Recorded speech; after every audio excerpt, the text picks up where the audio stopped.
भगवान राम को 14 वर्ष का वनवास हुआ तो उनकी पत्नी माता सीता ने भी सहर्ष वनवास स्वीकार कर लिया। लेकिन बचपन से ही बड़े भाई की सेवा में रहने वाले लक्ष्मण जी कैसे राम जी से दूर हो जाते।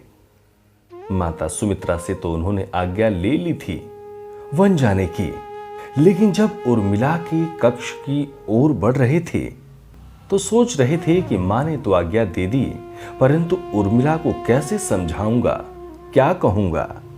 यही सोच विचार करके लक्ष्मण जी जैसे ही अपने कक्ष पहुंचे तो देखा कि उर्मिला जी आरती का थाल लेके खड़ी थीं और बोली, आप मेरी चिंता छोड़ प्रभु की सेवा में वन को जाओ, मैं आपको नहीं रोकूंगी। मेरे कारण आपकी सेवा में कोई बाधा ना आए, इसलिए साथ जाने की जिद भी नहीं करूंगी।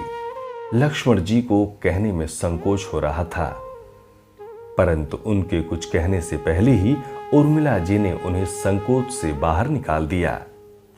वास्तव में यही पत्नी का धर्म है, पति संकोच में पड़े उससे पहले ही पत्नी उसके मन की बात जानकर उसे संकोच से बाहर कर दे। लक्ष्मण जी चले गए, परंतु 14 वर्ष तक उर्मिला ने एक तपस्विनी की भांति कठोर तपस्या की।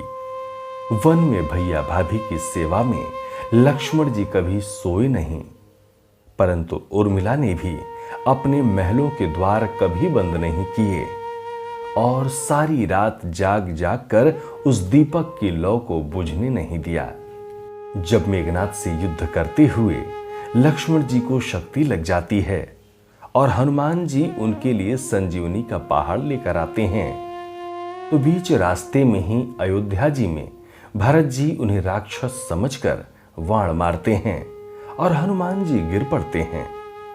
तब हनुमान जी सारा वृत्तांत सुनाते हैं कि सीता जी को रावण ले गया और लक्ष्मण जी कैसे मूर्छित हो गए हैं। ये सुनते ही कौशल्या जी कहती हैं कि राम को कहना कि लक्ष्मण के बिना अयोध्या में पैर भी मत रखना, राम वन में ही रहें।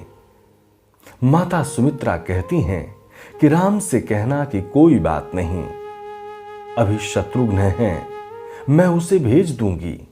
मेरे दोनों पुत्र राम की सेवा के लिए ही तो जन्मे हैं। माताओं का प्रेम देखकर हनुमान जी की आंखों से अश्रुधारा बह रही थी, परंतु जब उन्होंने उर्मिला जी को देखा तो सोचने लगे कि ये क्यों एकदम शांत और प्रसन्न खड़ी हैं। क्या इन्हें अपने पति के प्राणों की कोई चिंता नहीं? हनुमान जी पूछते हैं, देवी आपकी प्रसन्नता का कारण क्या है? आपके पति के प्राण संकट में हैं। सूर्य उदित होते ही सूर्यकुल का दीपक बुझ जाएगा। उर्मिला जी का उत्तर सुनकर तीनों लोकों का कोई भी प्राणी उनकी वंदना किए बिना नहीं रह पाएगा। वे बोली, मेरा दीपक संकट में नहीं है, वो बुझ ही नहीं सकता। रही सूर्योदय की बात, तो आप चाहें तो कुछ दिन अयोध्या में विश्राम कर लीजिए, क्योंकि आपके वहां पहुंचे बिना सूर्य उदित हो ही नहीं सकता। आपने कहा कि प्रभु श्री राम मेरे पति को अपनी गोद में लेकर बैठे हैं। जो योगेश्वर राम की गोदी में लेटा हो, काल उसे छू भी नहीं सकता। ये तो वो दोनों लीला कर रहे हैं। मेरे पति जब से वन गए हैं तब से सोए नहीं हैं। उन्होंने ना सोने का प्रण लिया था, इसलिए वे थोड़ी देर विश्राम कर रहे हैं। और जब भगवान की गोद मिल गई तो थोड़ा विश्राम ज्यादा हो गया, वे उठ जाएंगे। और शक्ति मेरे पति को लगी ही नहीं, शक्ति तो राम जी को लगी है। मेरे पति की हर श्वास में राम है, हर धड़कन में राम, उनके रोम रोम में राम है, उनके खून की बूंद बूंद में राम है।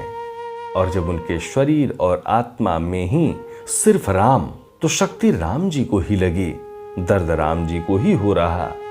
इसलिए हनुमान जी आप निश्चिंत होके जाएं, सूर्य उदित नहीं होगा। यकीन मानिए, राम राज्य की नींव जनक की बेटियां ही थी, कभी सीता तो कभी उर्मिला।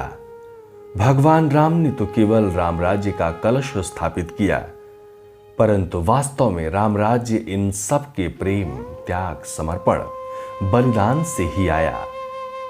जय श्री सीताराम। सब्सक्राइब करें टोटल भक्ति को।